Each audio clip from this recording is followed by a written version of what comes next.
Material Science and Structures. Lecture 2, Metals and Properties of Materials, podcast version. First of all, let's look at the properties of materials. Strength is the most important properties, the resistance to deformation. There are three types: yield, tensile, and compressive. The yield strength is the stress to cause plastic or permanent deformation.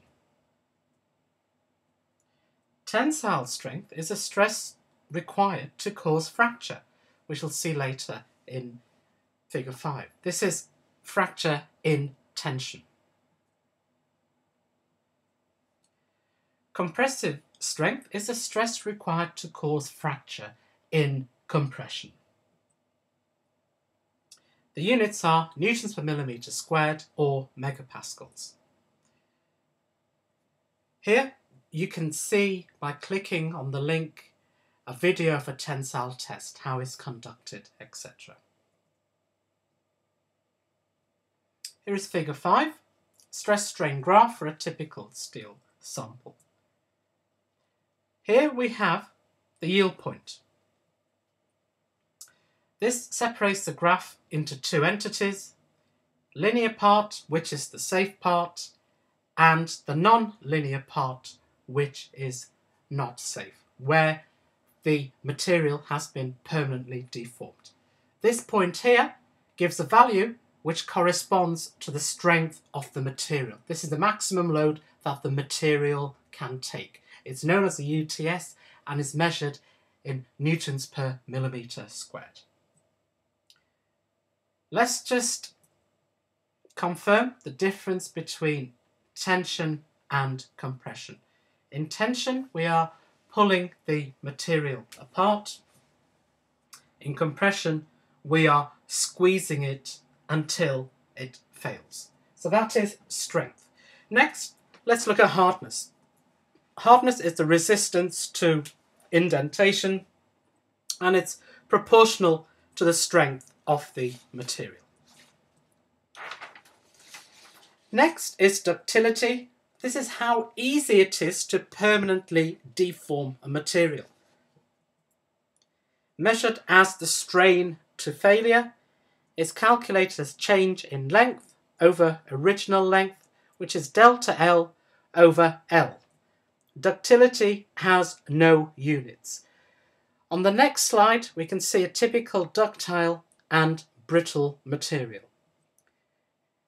First of all, a ductile material on the left and a brittle material on the right. We can see on the right hand side it has a linear part only. This means that the material is brittle. Second, we come to elasticity. This measures how easy it is to stretch a material in the elastic zone. This is determined by the material's stiffness. What is stiffness? It's how easily a material can be deformed elastically. The value of stiffness, a single value, is called Young's modulus, and it has a unit of newtons per millimetre squared. The value of E is determined by measuring the gradient of the linear part of the stress-strain plot. The following figure shows a comparison of materials with different stiffness. So here we have a stress-strain graph for steel, timber, and latex rubber. They all have different gradients, which means different levels of stiffness. High stiffness for steel and low stiffness for rubber.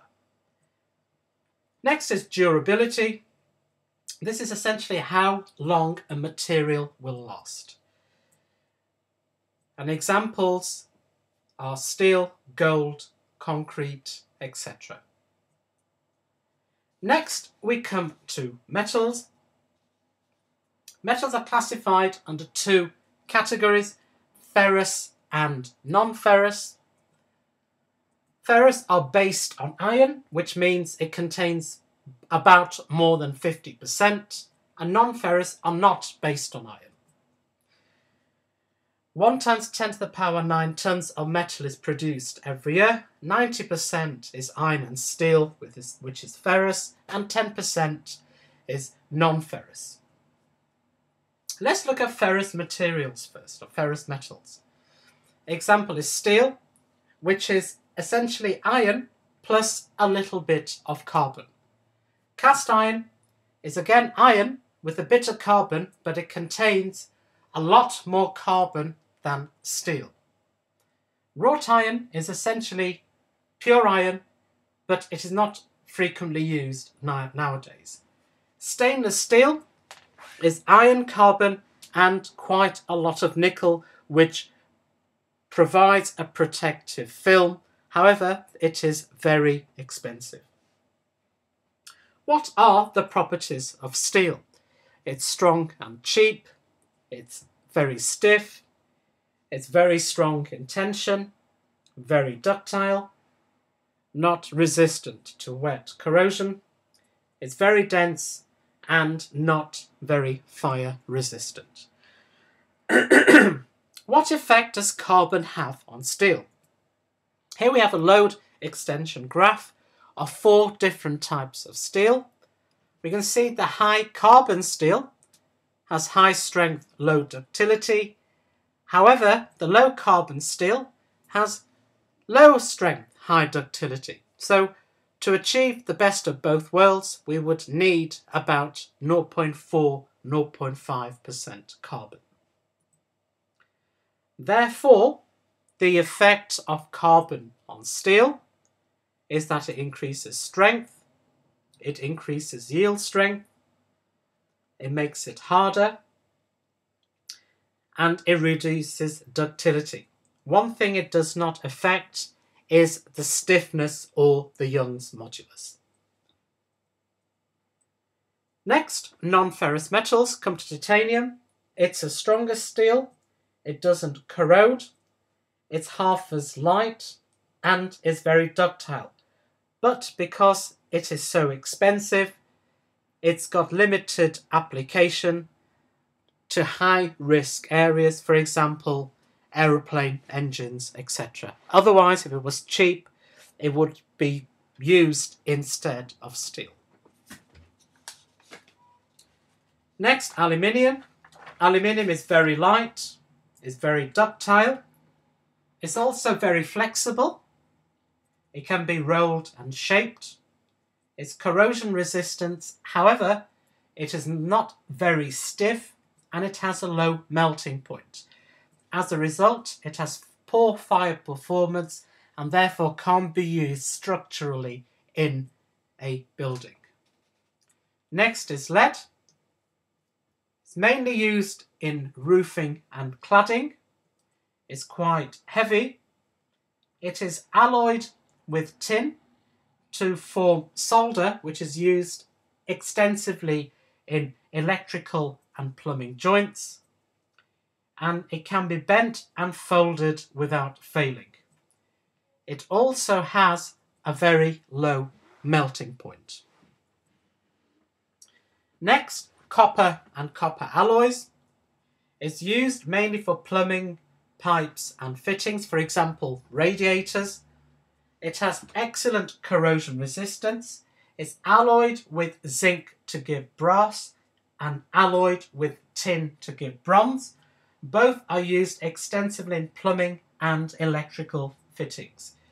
It has excellent thermal and electrical conductivity. So very useful metal. And finally, zinc. It's used sparingly for roofing and cladding. Its main use is as corrosion resistance for steel, i.e. galvanizing. Galvanized steel is mainly used in construction because zinc is relatively cheap. It provides a thin protective coating, and this drastically improves the durability of steel. Now, to see a video of galvanizing, how it's done, and its effect on steel, just click on the following video link. Okay, so on that note, I conclude this podcast. Thank you for listening.